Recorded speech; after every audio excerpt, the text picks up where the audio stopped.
bonjour à tous, bonjour, bienvenue pour cette conférence L'Oréal dans le cadre d'Investir Day au Palais Brongniart.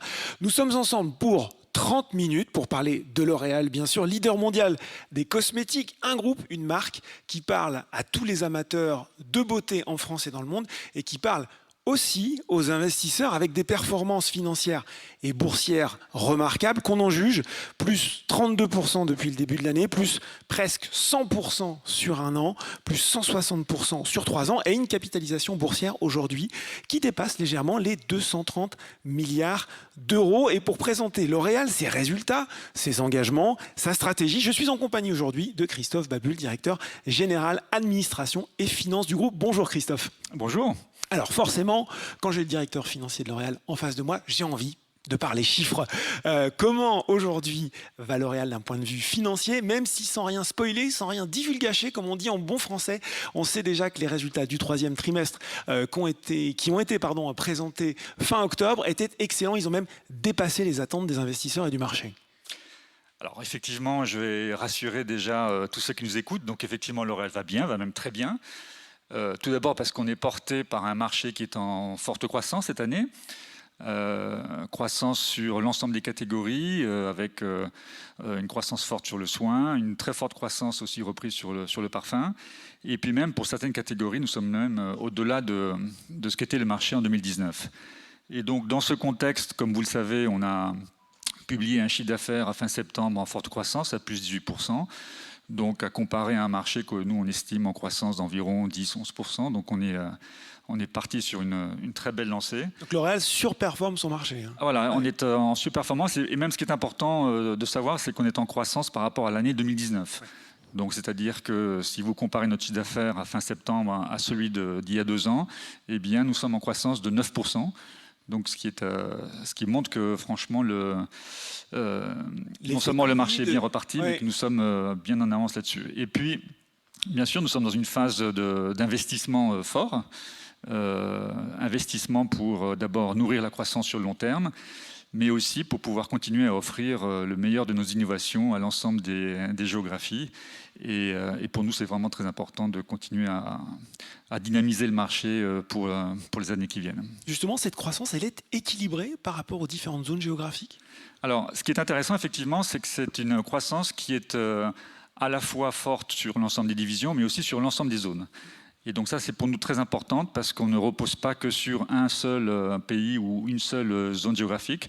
L'ensemble des zones sont en croissance et ce qu'on a constaté récemment, c'est une reprise très forte du marché américain qui, bien sûr, vient épauler la croissance qui reste forte en Asie du Nord. Donc voilà pour les chiffres, voilà pour la finance et c'est important, mais de plus en plus, à côté, il y a l'extra-financier.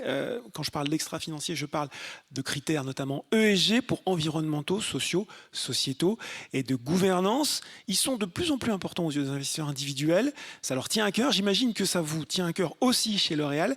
Quelle est votre performance en la matière ?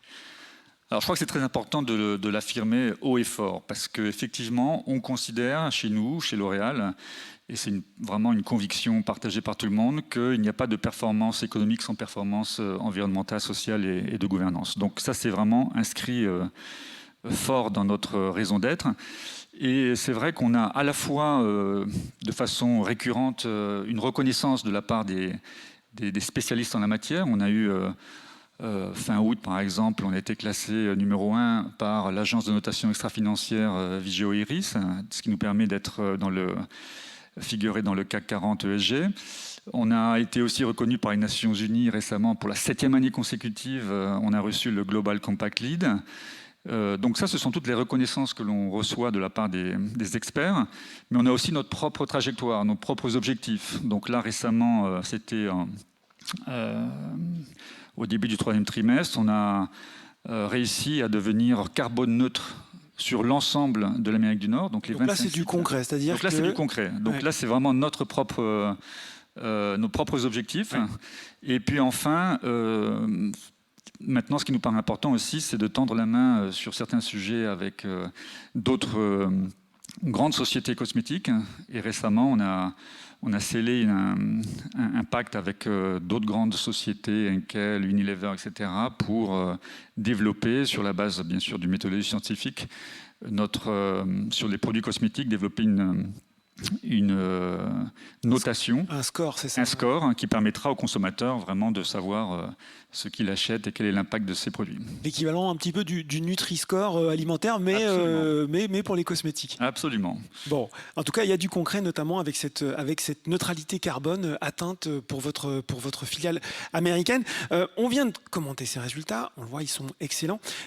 Je me dis quand même, et sans doute les gens dans la salle aussi, c'est quand même assez incroyable. On sort difficilement et on se demande même si on n'est pas en train d'y retomber d'une crise sanitaire avec le Covid-19. Ça a paralysé l'économie mondiale. On était confinés, on était à la maison. Ça continue aujourd'hui de la désorganiser. Comment un groupe mondial comme L'Oréal, leader des cosmétiques, est parvenu à s'adapter à cette nouvelle donne, voire même peut-être à en tirer des opportunités? Oui, alors je pense que on s'est adapté, mais c'est quelque chose, en fait, des transformations qui ont démarré bien avant le Covid. Donc L'Oréal a toujours su saisir ce qui commence et disons, les grands virages de son industrie. Donc dès le début des années 2010, nous étions déjà très engagés sur le sujet ESG, en 2010 sur le sujet digital. Et donc on fait partie... Vous n'avez pas été pris de court par la crise. Voilà, on fait partie des grands corporates qui avaient un leadership avant même que le Covid arrive. Et c'est justement ce qui nous a permis de traverser la crise de façon plus aisée que d'autres, parce que nous étions déjà très bien armés en matière de e-commerce. Et comme vous le savez aujourd'hui, le e-commerce, qui est en croissance encore cette année de près de 30%, représente maintenant plus de 26% des ventes du groupe L'Oréal. Donc il y a ce savoir-faire que l'on a, et puis aussi une culture d'entreprise qui nous permet d'être agile et d'être très réactif quand il y a des événements comme cela. Ça a été la tendance la plus lourde, ça, le développement du commerce électronique pendant cette crise, j'imagine, et peut-être aussi des activités qui performent différemment, parce qu'on avait des masques, c'est plus compliqué pour le maquillage, etc. Alors, effectivement, il est évident que porter un masque, c'est aussi porter d'un préjudice aux produits au rouge à lèvres. Mais vous savez, il y a d'autres... Ça a toujours été, quand vous regardez l'historique du marché, il y a toujours eu des hauts et des bas en fonction des périodes, catégorie par catégorie. Évidemment, dans cette période-là, les consommateurs se sont tournés massivement vers des produits de soins, vers des produits qui leur apportaient plus de protection. Le parfum aussi, je crois. Et les parfums, c'est vraiment un rebond actuel.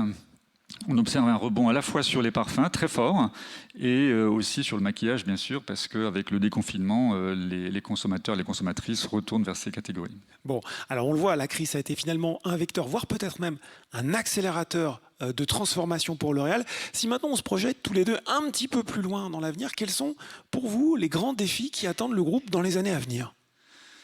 Alors, pour nous, c'est toujours, et ça sera toujours, un défi d'abord de l'innovation. Vous savez, on est un grand groupe qui est né dans la chimie. Monsieur Schuller était à la base un chimiste, donc la recherche est vraiment un élément fort de notre ADN.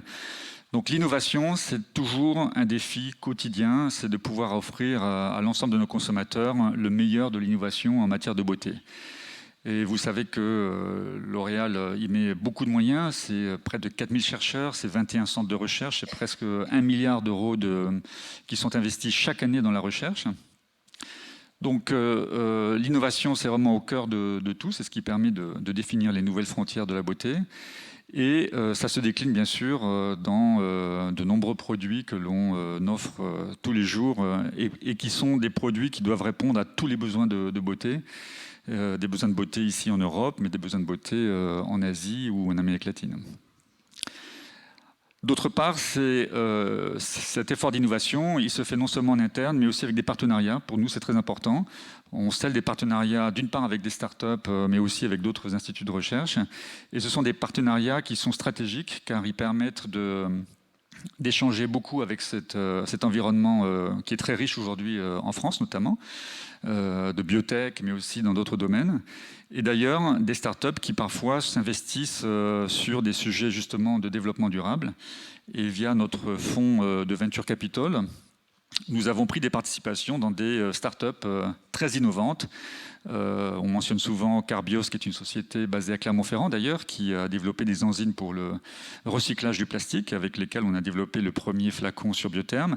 Mais il y a aussi une autre start-up, je citerai Gyoza, qui a inventé un pommeau de douche qui permet de faire des économies d'eau de façon assez considérable. Et bien sûr, on souhaite développer ces produits-là au sein de nos salons de coiffure. C'est être à l'écoute aussi de l'innovation dans les petites sociétés, faire des partenariats et entretenir comme ça ce tissu d'innovation. Et bien sûr, je n'oublierai pas un enjeu qui est absolument très ancré aujourd'hui au cœur de nos stratégies, qui est celui de l'enjeu vers le développement durable. Ça, c'est un investissement qui mobilise d'ailleurs tous nos chercheurs aujourd'hui pour pouvoir faire en sorte que nos produits soient les plus aimables envers la nature. Et ça, c'est un effort qui va se poursuivre vraiment pendant de nombreuses années. Les produits, les contenants aussi vont en avoir. Finalement, c'est intéressant parce qu'on a vu dans les défis, vous avez parlé d'innovation, de transition écologique, on a moins parlé de croissance, mais j'imagine que ça aussi, ça reste au cœur de L'Oréal. Je crois que c'est, et vous allez me contredire si je me trompe, 13% de part de marché au niveau international aujourd'hui L'Oréal. Et on va dire, il reste encore finalement un beau gâteau à conquérir. Oui, alors c'était effectivement le dernier élément, parce que quand on parle d'innovation, quand on parle de recherche, c'est forcément pour continuer à développer notre chiffre d'affaires.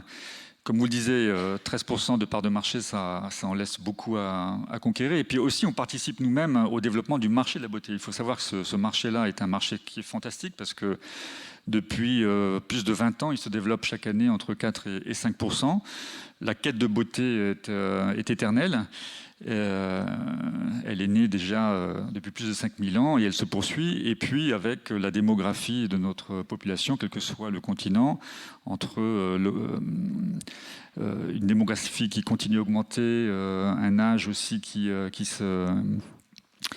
une espérance de vie qui augmente, ça amène bien sûr à plus de besoins de la part des consommateurs. Bon, et donc, on l'a dit encore, de belles parts de marché à conquérir. Préparer le long terme, commencer, construire l'avenir, ça passe forcément par être capable de bien allouer ses ressources, faire les bons choix d'investissement. Ça, je suis sûr que ça vous parle parce que ça va être une bonne partie de votre métier. Est-ce qu'il y a une recette secrète du groupe en la matière? Je pense que s'il y en a une, vous n'allez pas nous la dire là, mais à défaut, une méthode L'Oréal. Écoutez, la méthode L'Oréal, c'est d'abord une culture d'entrepreneur. Et comme je le disais tout à l'heure, une culture d'entrepreneur qui se source essentiellement à travers l'innovation. Donc, j'ai déjà parlé tout à l'heure de la recherche, elle est au cœur de notre ADN. Et c'est cette innovation-là, aujourd'hui, qui est le moteur de la croissance de L'Oréal au quotidien. Maintenant, on a des parts de marché qui sont relativement importantes, bien sûr, en Europe. C'est le cœur de notre développement.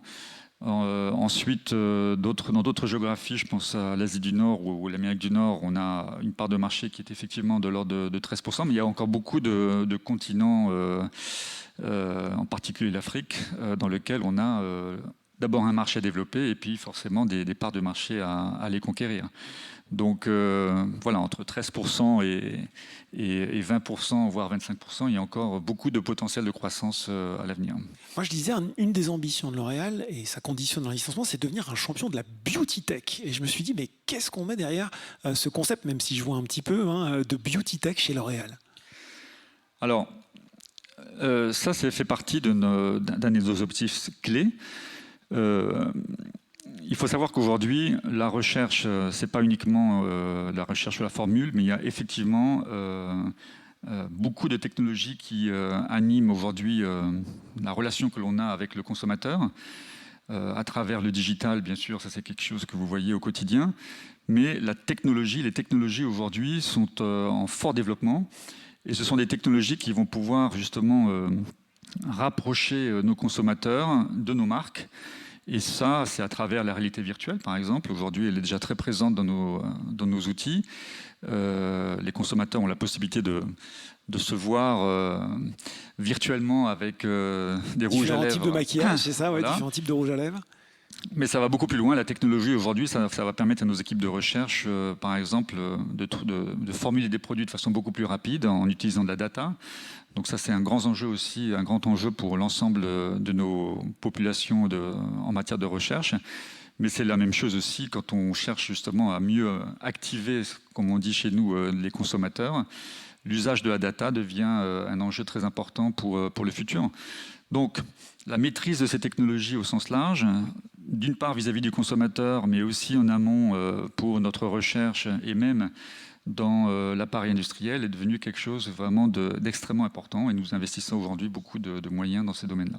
La data pour encore mieux connaître son client, encore mieux comprendre ses besoins, l'évolution de ses besoins?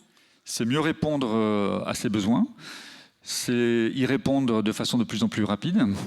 Et ça, c'est bien sûr, quand on parle d'industrie, la capacité d'adapter la production et la livraison. Je vous rappelle qu'aujourd'hui, c'est presque 30% du chiffre d'affaires qui est fait en e-commerce. Donc il y a une attente aussi du consommateur pour être livré presque en temps réel.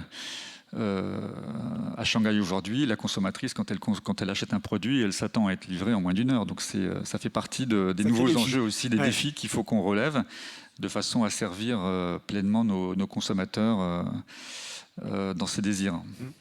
On n'a pas parlé encore de la raison d'être de L'Oréal, créer la beauté qui fait avancer le monde.